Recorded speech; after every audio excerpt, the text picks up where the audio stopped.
రాజ్యసభకి కేవలం జార్ఖండ్, మిజోరాంలో ఉన్నటువంటి 3 సీట్లకి మాత్రమే ఎన్నికలు జరగబోతున్నాయి. మిగతా అన్ని ఏకగ్రీవాలు అయిపోయినాయి. కాంగ్రెస్ అధ్యక్షుడు మల్లికార్జున ఖర్గే, ఆ పార్టీ మీడియా విభాగం చీఫ్ పవన్ ఖేరా, బీజేపీ నేతలు సతీష్ పునియా, తరుణ్ చుగ్తో సహా 24 మంది రాజ్యసభకి ఏకగ్రీవంగా ఎన్నికారు.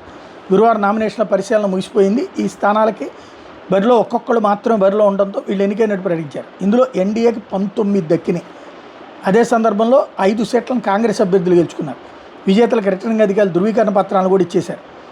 మరోవైపు తీవ్రమైన పోటీ నెలకొన్న జార్ఖండ్లోని 2 స్థానాలు, మిజోరాంలోని 1 స్థానానికి ఈ నెల 18వ తేదీన ఎన్నికలు జరగబోతున్నాయి.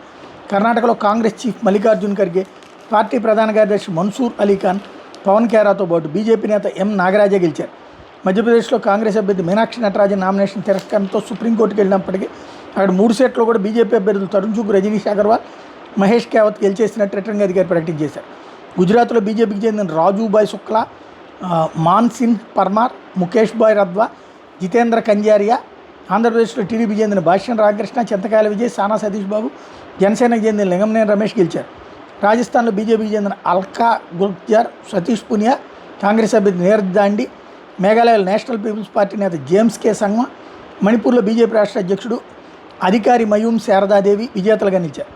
అదేవిధంగా అరుణాచల్లో బీజేపీ నేత టాయ్ తగక్, మహారాష్ట్రలో ఎన్సీపీ నేత రాజేంద్ర జైన్, ఒరిస్సాలో బీజేపీ నుంచి దేబాశిష్ సామంతరాయ్, తమిళనాడు నుంచి కాంగ్రెస్ అభ్యర్థి ప్రవీణ్ చక్రవర్తి ఏకగ్రీవంగా గెలిచారు.